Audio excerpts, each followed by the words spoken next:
This is the North Africa Journal, and thank you for downloading this podcast. For more podcast information and user rules, please visit north-africa.com/podcast.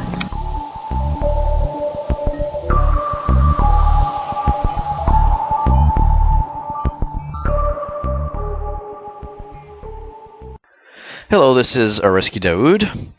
In this interview recorded on February the 19th, 2011, I spoke to Colin Kilkelly of the North Africa Journal on his thoughts about the events that are unfolding in Bahrain, Libya, and other countries.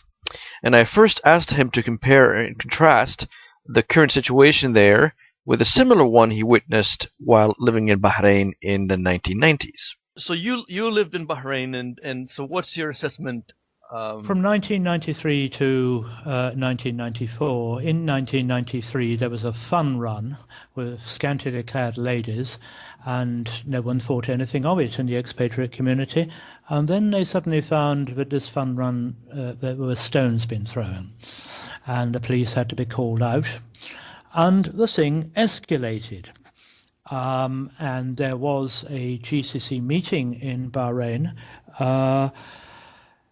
and the Saudi king was coming in for that, and Saudi tanks crossed the causeway to maintain order whilst the Saudi king came in for the GCC conference. And it didn't stop. It went on and on. Little villages all around Manama were using Molotov cocktails, gas cylinders particularly. They didn't have bombs. They had gas cylinders which they exploded. And someone managed to capture a lorry full of gas cylinders. Rubber tires were burnt in the roadways at night, and this caused traffic jams. And I remember very clearly finishing at work in the center of Manama and then hearing the call to prayer. And it was unlike, I'd lived obviously in other Islamic countries, and unlike any other call to prayer I'd ever heard. And it went on for a very long time. And then I got into my car to go home, and I found I couldn't drive back home. It normally took me 10 minutes to get home. It took me 4 hours that night.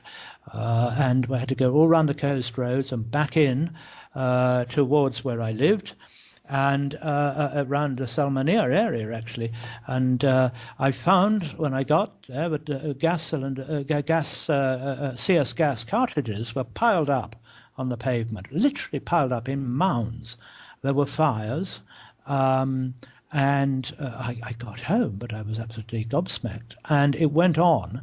And I lived in a block of flats which was quite high up, and so I could look over and out into the countryside, and you could see the helicopters going overhead. The government used helicopters a lot. You could see fires in different villages. And it went on and on. The American Special Forces came, the British, the South African, particularly the Jordanian, and many others. And there was a chap called Major Henderson who had been in Kenya dealing with the Mau Mau before, and he was brought in as a security expert and supremo to deal with the Shia uprising. But it didn't stop. Yeah, so when you say the Jordanians, the Americans, the Brits, you're not talking about official folks, but you're talking about military for hire, essentially, mercenaries. Well, they're special forces advisors. Interesting. I mean, it was official, yes. And so was then the protest similar to what you see today, or it was extremely different. It was my first.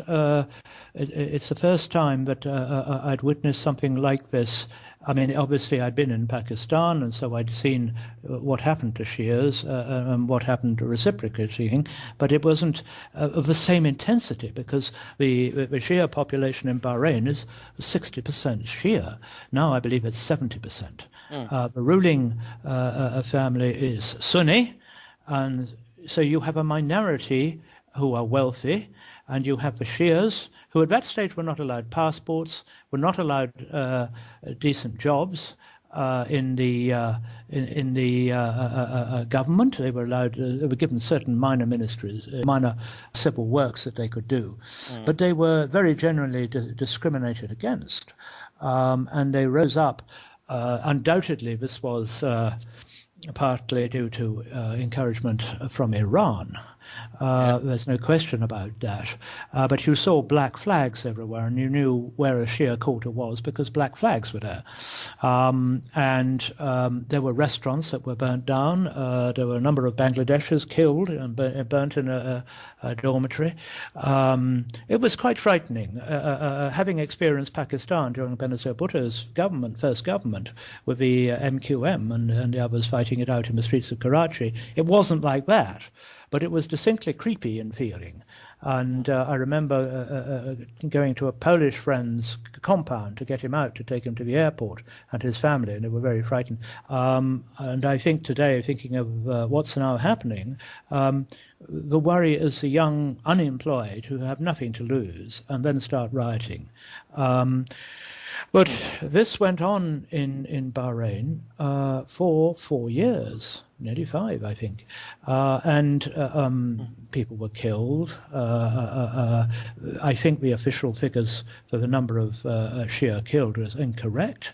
There was definitely an input from Iran, and of course also Bahrain did what Tunisia did. They expelled their opposition. So many of the opposition were in London or elsewhere, and that was part of the policy, as it was with Ben Ali, was to send people out and not allow them back in again. Interesting. And the Shia clerics were very prominent in the uprising, and from mosque to mosque, it was transmitted through the call to prayer. And so today, as you see what's unfolding there, to what extent you think what's happening is retaliation, revenge, and again, let's call it, it's not really ethnic divisions, but it's divisions within, Shia-Sunni division, if you will. Shia-Sunni divide, yes. Divide, and then and to what extent do you think pro-democracy movement is part of that, or is it, it just happens to be at a time where it's happening in Egypt and Tunisia, or is there a pro-democracy movement in Bahrain? There is a pro-democracy movement, and Sunnis and Shia have been demonstrating together because they want fully representational government system, which is fair, not just the selected few, rich and powerful. However, there is a deep division between Sunnis and Shia, and naturally there are the Sunnis reading today who fear if the Shia were to come to power, they would lose everything. There are crucial things like when Muharram happens and the people march and beat themselves. I do remember that government hospitals were told to refuse treatment to people who had injured themselves in the march. There are very deep cultural divisions. There is a lack of education with the Shia population, some of the Shia population, which is not there with the Sunni population. In that as well, into this mix, you have quite a large expatriate community of Indians, Bangladeshis, some Pakistanis, and of course British and others. Who are very, very much there in Bahrain and in the Gulf in particular. And I think it's particularly important in the Gulf, the whole expatriate equation to what is going on. The other thing is that Bahrain has the causeway into Saudi Arabia, and the eastern part of Saudi Arabia is, of course, Shia. And that is why it's so sensitive. And to answer your earlier question, the violent way in which the people were shot, and they were using buckshot, apparently dum-dum bullets, and tear gas. They were forced out from the Pearl Square, and they've retaken it again now. But the violence there, I think, betokens that Saudi will not allow this to Bahrain to fall. because it can't afford to. So all kinds of things get across that causeway. At the same time, Libya, again, is going full out with the repression. In the case of Libya, the people in Benghazi are certainly not of Gaddafi's tribe, and there's been troubles in Benghazi for a long time. So these close local issues affect international issues. Very interesting. So Libya is also equally, place of turmoil these days. Very much. Obviously, Gaddafi is a lot less sensitive to international pressure, though. Maybe you would argue differently. I think I'd argue differently because I remember very clearly when the whole change happened, and he gave up his weapons of mass destruction, and the deal was done on Lockerbie, and I was in Libya at that time. I knew particularly the British ambassador then quite well, Anthony Leyden. I think the whole thing was because he was sensitive enough about foreign opinion. He did not want to become Saddam Hussein. I think that frightened him. And before that, when the bombing of Tripoli occurred back in the 80s with Maggie Thatcher assisting the Americans to actually fly their bombers from England to bomb Tripoli. Gaddafi's daughter was killed in that, or adopted daughter, I can't remember which. I think he has always been sensitive, in a way, to international feeling when it looks like a big threat to him. Interesting. And don't forget, of course, Gaddafi's direct involvement in sending weapons to Northern Ireland. It goes back a long way. And so there's another country where there's a little bit of noise, not as much as last week or as much as the other countries, but Algeria, a neighboring country as well, is facing its own little demonstrations with police cracking down. Demonstration was closed down today. There are more police there than there are demonstrators, and as you know only too well, the Algerian security forces are absolutely formidable, and they have been used to controlling demonstrations for a very long time. Interesting. And they've been actively fighting as well. They've been fighting terrorism, and when you've got an army that is actually fighting, it hardens them. It sharpens them up and hardens them. Yes. Are we going to see changes in the Bouteflika regime, or do you think it's too premature to even? I think Bouteflika is now 73, I think. He has been very ill for a long time. I met him in 2005, and he seemed to be certainly very clear then, but he'd been very ill. He'd had, I think, a ruptured stomach ulcer. And I think at the beginning, when he took over in 1999, he did bring around the reconciliation. There were a lot of criticism about that because Les Repentis was seen to be getting away literally with murder by some people. But I think that was a particular thing which Bouteflika went out to do, and I think he managed to do it to a certain extent, although the divisions will always be there in villages, and we know the policeman's son and the terrorist's son, and it goes on and on.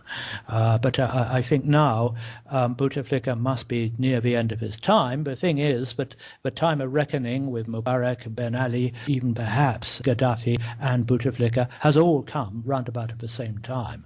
And I do remember thinking last year, that there was a particular number of heads of state who were nearing the end of their lives.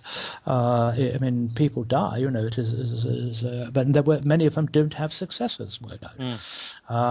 So I believe that it will take much more for something to happen in Algeria, because the state apparatus, although it is very much divided between itself in the army and the security forces, everything, I believe it's much more formidable.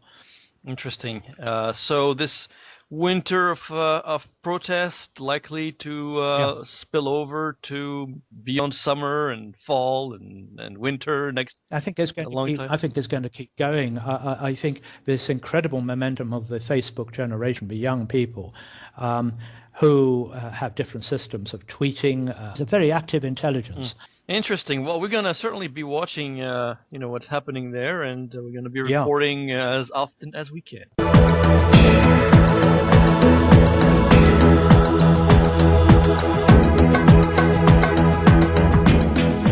This was the North Africa Journal podcast. Thank you for listening.